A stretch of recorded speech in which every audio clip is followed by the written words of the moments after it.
migratory birds. And you know, a tour, if you think about it, is something very similar to doing the southern coast of Italy for photographers. So I'm going to Florence and Tuscany in September with a group of photographers. I'm going to Morocco in November with a group of photographers, leading them through those areas. A tour is where we're just taking people to an area. A workshop, on the other hand, is where we're teaching along with that. So there's also a printing component, or there's also a landscape 101 component or something like that.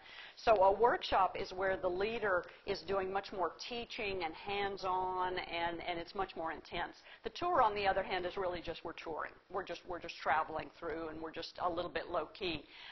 Personally, I like the tours more than the workshops, but the workshops are something that some of the other people kind of like. Oops, pushed the wrong button. I'm sorry there. So who's your target audience? This is an interesting audience that would want to come to a ranch. And you have to kind of you know, get your mind wrapped around who in the world would want to come out to one of these ranches. You're going to get retirees with a lot of time on their hands, and so these are people that would sign up for almost any tour or workshop that we're doing.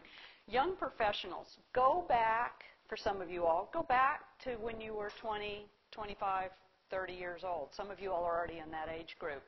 The young professionals have established themselves in a career. They're finished with college. Most of them have just got married, and they've just started their job, and they can't leave for very long.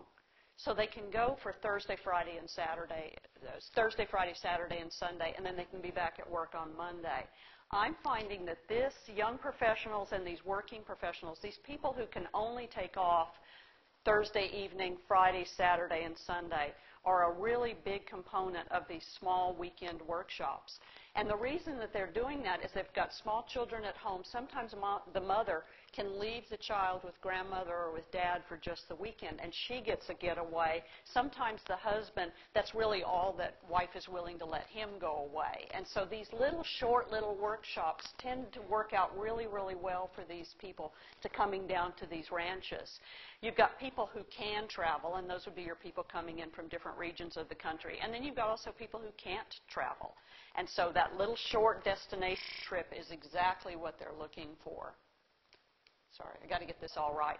So you'd have to think about when you're trying to book these tours coming into your ranches is how long can people stay away from home? Can they only do a one day? A lot of the camera clubs will book your ranch and bring, say, 15 or 20 people into that ranch because they can only stay away from home for one day, or they only want to work a one day, so they don't want any overnight accommodations. That might be your local camera clubs or camera clubs coming out of Corpus Christi, the other parts of the Rio Grande Valley, San Antonio, Del Rio, that type of stuff. One weekend, only a Friday and Saturday. Thursday through Sunday, those tended to be my ideal trips, and I can book those things just by sending out the word on those. 7 days, it starts getting a little bit harder for people to stay away from home. 10 days, it starts getting a little harder. 2 weeks, it starts getting a little bit harder. So it's easy to start thinking about those little one-day trips and just booking a one-day trip coming in or just a one weekend. And I want you to understand that successful trips reflect your personality. Your ranch, your property has got a personality. You've got a personality. Your family's got a personality. And so when you're thinking about how do I get people to my ranch, think about what's the personality of your ranch, because that personality is really going to sell. And so you have to think about what's so darn special about this piece of property you've got. You know, what is it? What's the hook that you've got that makes your land so special? Is it the location? You know, it's on the Rio Grande River. If you start saying that, realize that some people are going to say, ooh, I'm not going down to that river, you know, especially if they live someplace else in the United States and they don't understand about it. That's why I like to get people down on that river, because I want them to see what's going on down there and what it is. With species, the accessibility, that this is easy. Anybody of any accessibility capabilities can get on that ranch, so how accessible is it? Or that this is ranch land that only people with these workshops can go on. So it's either accessible or inaccessible or what it is, how quiet it is, what the history of it is. I love going out on the ranches because all of y'all have got a history. And that's what's just so darn charming about going on these ranch lands, is that history of that land. Is it a man's man or is it a woman's world? Okay? Is this so hard and tough that only men can do it? Or is this something that women would like doing? One of the ranches that I worked on in the Rio Grande Valley is now been inherited by the women. And the women are running that ranch. And they've got some darn cool accommodations on that ranch. But this is a woman's ranch. There are a lot of women in this photography world that love to throw on their hiking boots and their pants and their shirts. And they love to go out and be a dirty woman for the weekend. They love this. And so I've got a group of women with 500 millimeter lenses, the big, huge lenses and big, huge tripods. They only want to travel with other women because they don't want men seeing them getting their fingers caught and, their hair stuck and, that type of stuff. But these women get out there and they'll chase deer across a field and do all kinds of wild and crazy stuff. And that's their chance to get out and be dirty and be women's women. You've got lots of room to roam. You all are really hospitable, and you have beautiful property. All of you all have beautiful property, but beauty is in the eye of beholders. That this is a not for wimps. If you got an annual roundup, if you all have got cowboys, and especially if you've got good-looking cowboys on your ranch, okay. Those cowboys are worth some money because there are people who will line up to photograph cowboys, And so start thinking about who are your good-looking cowboys. And I don't mean good-looking in the terms of young hunks. I mean good-looking in terms of face, personality. Can they pose for a camera? And we're missing this in Texas. Wyoming and Montana, those cowboys up there have already figured out that they are worth some money as models. And they'll run those horses through those streams, and they'll run those horses through that dust. And we don't have ranches down here that are doing that yet.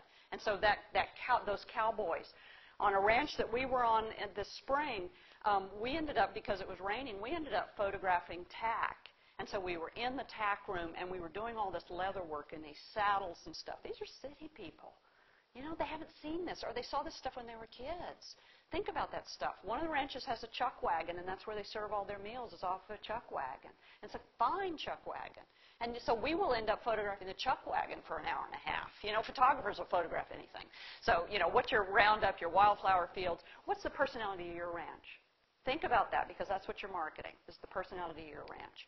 And you think about it seriously, because people will call me and they'll say, I want you to bring some groups to my ranch. And I'll say, well, okay.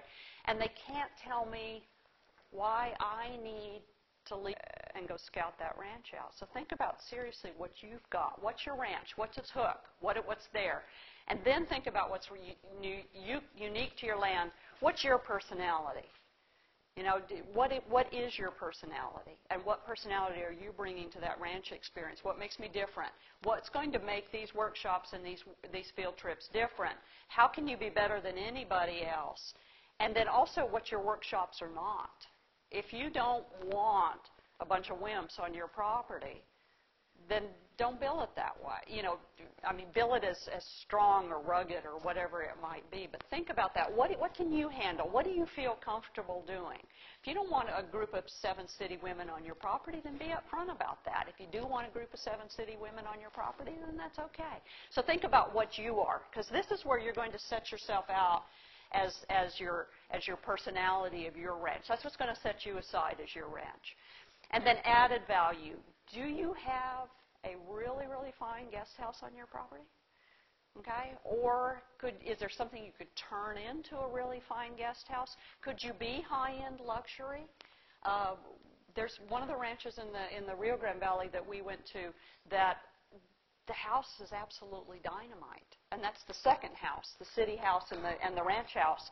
And the lady opened that ranch house in, brought a cook in for us, accommodated everybody's unique dietary habits, and that was one fine house. And our people were willing to pay for that. Individual bedrooms. Hunters, I know, love to sleep in the dormitory-style room, but photographers usually like their own bedroom. And if they have their own bathroom, it's an added benefit. One of the houses that we stay at in Ireland has 8 bedrooms and 2 bathrooms. But the bedrooms, what they have done is they put in lavatories and mirrors in every bedroom. And so every bedroom has a place where you can shave and brush your teeth and wash your hands and get dressed. So really the bathrooms are only used for showers and toilets. And so that works out well. So you can tell somebody, we've got 8 bedrooms, 2 bathrooms, but every bedroom has an individual lavatory. Okay, that's cool. We can handle that one.